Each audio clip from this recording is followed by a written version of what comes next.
مجھے اسی جگہ مکہ میں ایک دفعہ ایک آدمی، میں مسجد میں تھا، ایک بندہ میرے پاس آیا، بڑا بیچارہ پریشان، رنگ اڑا ہوا چہرہ، آنکھیں سے پھٹی ہوئی۔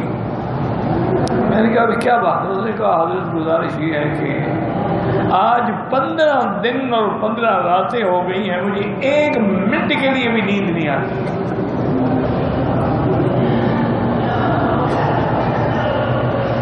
میں نے ڈاکٹروں سے بات کی ہے، وہ کہتے ہیں بھئی نیند تو آپ کو آ جائے گی، لیکن پھر آپ کو انجیکشن لگائیں گے، پھر آپ عادی ہو جائیں گے۔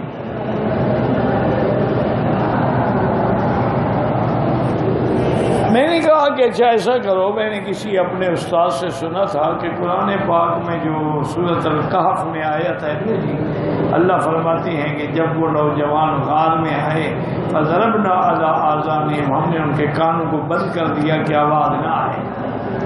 فضربنا علی آذانہم فی الکہف سنین عددا، میں نے کہا یہی آیت تم رات بس پڑھتے رہو، دروشی پڑھ یہی آیت پڑھتے رہو، 1 دفعہ 2 دفعہ 100 دفعہ جتنا پڑھ سکو۔ دوسرے دن مجھے ملا، بڑا خوش، کہتا ہے جی وہ تو پڑھتے پڑھتے ہی میں سو گیا،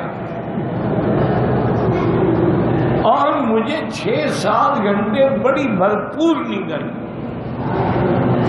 میں نے کہا بس اب تمہارا نسخہ تمہارے پاس آ گیا، انجیکشن لگانے کی ضرورت نہیں ہے، بس یہی پڑھ لیا تو اللہ پاک رحمت کرے گا۔ اور یہ حقیقت ہے، سورۃ الکہف کی یہ آیت پڑھو تو نیند آتی ہے، اور آخری آیتیں پڑھو ان الذین آمنوا وعملوا الصالحات کانت لہم جنات الفردوس نزلا، آخر تک یہ پڑھ کے اور دعا کرو یا اللہ مجھے ٹھیک 4 بجے نیند کھلے، ٹھیک 4 بجے نیند کھل جائے گی۔ آخری آیتیں جگا رہی ہیں، پہلی سلا رہی ہیں، اللہ کا نظام۔